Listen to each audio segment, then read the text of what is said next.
జిల్లా పులివెందుల తాలూకా ఏదైనా ఒక నినాదం తీసుకుంటే సాధ్యమైనంత వరకు అది ఆ లక్ష్యం సాధించేంత వరకు విశ్రమించకూడదు అనేటువంటి ఐడియాలజీ మైండ్ సెట్ ఉన్నటువంటి ఏరియా ఇది.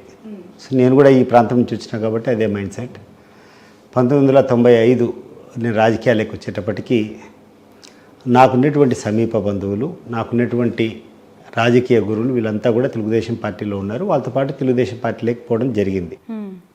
పోయిన తర్వాత అంటే నా రాజకీయ గురువులు నా సర్వస్వం ఎవరంటే రాజగోపాల్ రెడ్డి గారు, బద్వేల్ వీరారెడ్డి గారు.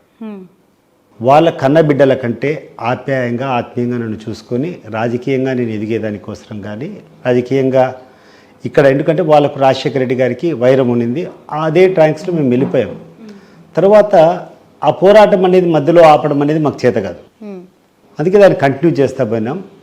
కానీ 2020 వచ్చే వరకు రాను రాను తెలుగుదేశం పార్టీలో ఉన్నటువంటి ఐడియాలజీ సిద్ధాంతాలు పూర్తిగా మారిపోతూ వచ్చినాయి. నేను నా రాజకీయ ప్రయాణంలో అనేక మార్లు నాకున్నటువంటి సన్నిహితులు కానీ నాకున్నటువంటి ఆత్మీయులు కానీ చాలా సందర్భాలు చెప్పారు, నువ్వు ప్రయాణిస్తున్నటువంటి పార్టీ దాంట్లో ఉన్నటువంటి నాయకుడు నమ్మదగినటువంటి వ్యక్తి కాదు, పొరపాటు పడుతున్నావేమో, ఒకసారి ఆలోచన చేయని చెప్పి చాలామంది చెప్పారు. కానీ 2014 వరకు నాకు చంద్రబాబు నాయుడు గారికి ఉన్నటువంటి సంబంధాలు వేరు. రాను రాను ఆ సంబంధాలు కూడా దెబ్బతినడము, దానికి తోడు బాగా ఆలోచన చేస్తే తెలుగుదేశం పార్టీ ఐడియాలజీ సిద్ధాంతాలు ఏమున్నాయో ఆ సిద్ధాంతాలన్నింటి కూడా పక్కన పెట్టి కొత్త నినాదాలు, కొత్త సిద్ధాంతాలు ఈ తెలుగుదేశం పార్టీ నాయకుడు మన చంద్రబాబు నాయుడు గారు, ప్రత్యేకంగా లోకేష్ గారు ఈ యొక్క రాజకీయాలకి ప్రవేశించిన తర్వాత మరి దిగజారిపోయినాయి. సో మేము పుట్టి పెరిగిన రాజకీయాల్లో కొన్ని ప్రజల పట్ల ఒక సర్వీస్ మోటివ్ ఇవన్నీ మేమనుకున్నాం రాజకీయాలంటే. కానీ రాను రాను నాకు అర్థమైపోయిందంటే రాజకీయాలంటే ఒక వ్యాపారం. తెలుగుదేశం పార్టీ అనేది ప్రజాసేవకు ఉన్నటువంటి ప్రజాసేవ కోసం ప్రజల మేలు కోసం వచ్చినటువంటి రామారావు గారు ఇచ్చినటువంటి నినాదం నుంచి ఆల్మోస్ట్ మీరు కరెక్ట్గా చెప్పాలంటే ఏ రకంగా అయితే బ్రిటిష్ వాళ్ళు ఇక్కడికి వచ్చి ఈస్ట్ ఇండియా కంపెనీ అని పెట్టారు, ఆ రకంగా ఇది తెలుగుదేశం ట్రేడింగ్ కంపెనీ మాదిరి అయిపోయింది. మీరు గమనించినట్లయితే ఎవరైనా కష్టపడి ఒక పార్టీ జెండా మోసో లేకుంటే పార్టీ కోసం ఎక్కువ కాంట్రిబ్యూట్ చేస్తే వాళ్ళ యొక్క సేవలు గుర్తించి పార్టీ కోసం వాళ్ళు చేసినటువంటి త్యాగాలను గుర్తించి పదవులు ఇచ్చేది ఆనవాయితీ. ఎన్టీ రామారావు గారు ఉండేటప్పుడు ఇదే తెలుగుదేశం పార్టీలో ఒక రాగినయా పైసా లేకుండా కేవలం ఎవరైతే కష్టపడ్డారో వాళ్ళకందరికీ పదవులు ఇచ్చేటువంటి సందర్భం ఉన్నింది. ఒకసారి చూసుకుంటే మా నారెడ్డి తులసిరెడ్డి గారు మా ఊరే, మా గ్రామమే, ఆయనను ఎంపీగా రాజ్యసభగా ఎలక్ట్ చేశారు. ఆ తర్వాత తులసిరెడ్డి గారిని జిల్లా పరిషత్ చైర్మన్ చేశారు. మా పక్కన జిల్లాలోనే సైఫుల్లా గారు ఉన్నారు, ఒక పెద్ద ఆయన మైనారిటీ లీడర్, అనంతపురం జిల్లా, వాళ్ళకు రాజ్యసభ ఇచ్చారు. తర్వాత మహబూబ్ నగర్ జిల్లాలో రుమాల రామచంద్ర ఉన్నారు.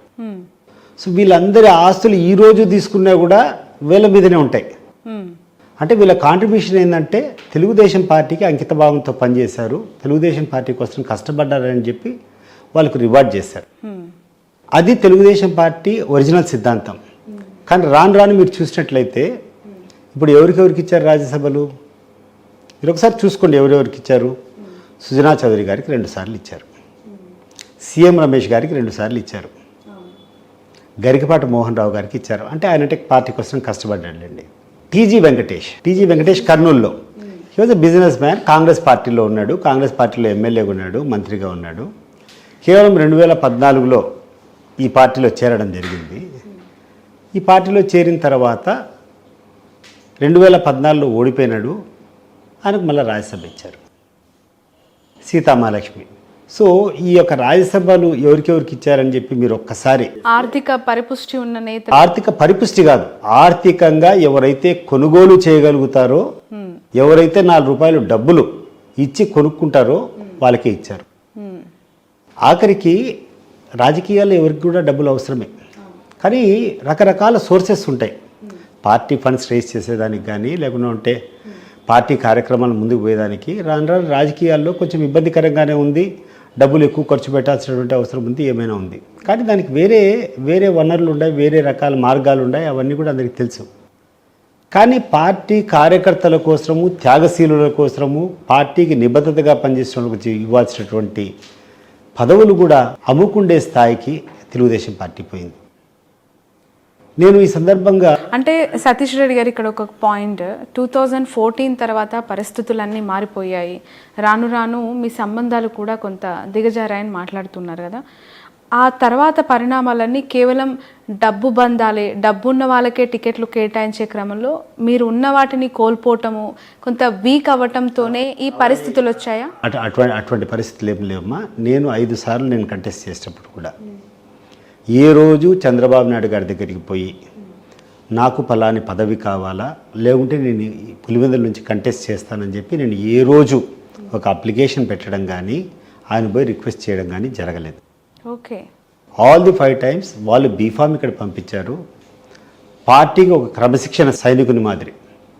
కొంతమంది అనుకోవచ్చు పార్టీ టికెట్ అంటే అదేదో కొత్త వరమని, కానీ పులివెందుల్లో ఆ రోజుల్లో ఉన్నటువంటి పరిస్థితుల్లో అది ఒక కొండంత బరువు. ఆయన నా మీద పెట్టినటువంటి బరువును, ఆయన మీద ఉన్నటువంటి నమ్మకంతో చాలా చిత్తశుద్ధిగా నేను మోసిన. It is not a gift to me, it was a burden to me. ఒక కొండను తీసుకొని వచ్చి నా భుజాల మీద పెడితే ఎంత బరువు ఉంటుందో, నిత్యం ఇక్కడ ఉన్నటువంటి కార్యకర్తలను కాపాడుకుంటూ పార్టీ కార్యక్రమాలను ముందుకు తీసుకొని పోవాలంటే అటువంటి త్యాగము, అటువంటి ఇబ్బందికరమైనటువంటి పరిస్థితులు ఇక్కడ ఉన్నాయి. ఆ బరువును నేను పార్టీ కోసం మోసా. నేను ఇంతకుముందు మాట్లాడేదానికి కొంచెం కంటిన్యూషన్ ఉందో మీరు కొంచెం ఇంటరప్ట్ చేశారు. చెప్పండి. రాజ్యసభ సభ్యులు 5 మందికి ఇచ్చారు. ఇచ్చిన తర్వాత ఈ రాజ్యసభ సభ్యుల్లో ఎవరికైనా కూడా అత్యంత విశ్వాసం ఆ పార్టీ మీద ఉంటుంది. ఎందుకంటే that is the biggest gift A party can give to a party cadre. అట్లాంటిది ఆ వ్యక్తులు అధికారం పోతానే రాజీనామా చేసి వెళ్ళిపోయారంటే ఈరోజు ప్రజలతో పాటు తెలుగుదేశం పార్టీ నాయకులు వీళ్ళందరూ కూడా ఆలోచన చేసుకోవాలి. ఎందుకు వీళ్ళు పార్టీ అధికారం కోల్పోతానే రిజైన్ చేశారు? బట్ చాలా they should be 2 reasons behind this. ఒకటి ఏంటంటే మేము డబ్బులు ఇచ్చి కొనుక్కున్నాం కదా, ఇప్పుడు ఇక్కడ ఉంటే ఇబ్బంది పడతాం, సో మా ఇంట్రెస్ట్, మా వ్యాపారాలు కాపాడుకోవడం అనేదన్నా ఉండాలా. లేకుండా ఉంటే రెండవది నాయకుడు ఆయనంతకు ఆయనే కూర్చొని వాళ్ళని పంపించేటువంటి కార్యక్రమం అన్నా చేస్తే ఎక్కువగా వినిపించింది కూడా. So what ever it is, A reason అయినా కూడా ఇది కరెక్ట్ అయినటువంటి పద్ధతి. నీకు సంబంధించినటువంటి క్యాడర్ను, నీకు సంబంధించినటువంటి నాయకులను నువ్వు పోయి ఇంకొక పార్టీకి పోయి పార్టీలోకి వెళ్ళిపో, నన్ను కాపాడు అని చెప్పి కాపాడేదానికి పంపించడం కరెక్టా? రెండో వర్షన్ కరెక్ట్, లేకుంటే ఫస్ట్ వరకు నువ్వు డబ్బులు ఇచ్చారు కాబట్టి నువ్వు పార్టీ పదవులు వాళ్ళకి ఇచ్చావు అనేది కరెక్టా? సో ఏ రకంగా అయినా కూడా అది చంద్రబాబు నాయుడు గారు తీసుకునేటువంటి నిర్ణయం 100కి 100 తప్పు. రైట్. ఈ 2004లో 2009లో వైఎస్ రాజశేఖర్ రెడ్డి గారి పైన, 14-19లో జగన్మోహన్ రెడ్డి పైన మీరు పోటీ చేశారు, ఓడిపోయారు. ఏం సాధించారు, ఏం కోల్పోయారు అంటే సతీష్ గారు ఏం చెప్తారు ఆన్సర్? అనేక ఇబ్బందులు. అంటే ఇది ఒక ఫ్యాక్షన్ రిడన్ ఏరియా. రాను పరిస్థితులు మారుతున్నాయి. అంటే ముందున్నటువంటి పరిస్థితులు వేరు, రాను వస్తున్నటువంటి కాలక్రమేణా వస్తున్నటువంటి మార్పులు కానీ, ఇక్కడటువంటి నాయకత్వం వస్తున్నటువంటి మార్పులు కానీ కొంచెం ఈజీ అయిపోతూ వచ్చింది. కానీ అప్పుడున్నటువంటి పరిస్థితుల్లో గ్రామాల్లో ఓటింగ్ సైతం జరిగేటువంటి పరిస్థితుల్లో అంటే ఏదో ఒక party, it can be Telugu Desam, మరి ఇట్ కెన్ బి కాంగ్రెస్. ఈ పులివెందులు అనేది కాదు, కడప జిల్లా మొత్తం కూడా ఫ్యాక్షన్ రిడన్ ఏరియా. ఎవరు డామినేట్ అయితే వాళ్ళు కూర్చొని గంపగుత్తగా మొత్తం వాళ్ళ ఓట్లన్నీ వాళ్ళే వేసుకునేటువంటి పరిస్థితులు వచ్చాయి. దీనికి నేబరింగ్ కాన్స్టిట్యూన్సీస్ అని ఉండే, జమ్మలమడుగు ఉండింది, కంటిన్యూస్గా శివారెడ్డి గారు గెలిచేవాళ్ళు, పక్కన కమలాపురం ఉండింది, మైసూరారెడ్డి గారు గెలిచేవారు. సో ఇట్లా ఏ రకంగా చూసుకున్నా కూడా అప్పుడు ప్రజాస్వామ్యం అనేది ప్రజల యొక్క అభిప్రాయం కంటే మజిల్ పవర్ చాలా ఎక్కువ మేజర్ రోల్ ప్లే చేసింది. సో ఆ రాజకీయాల నుంచి మొట్టమొదట ఈ పులివెందుల నియోజకవర్గంలో అత్యంత పట్టు వైఎస్ కుటుంబంకు ఉండింది.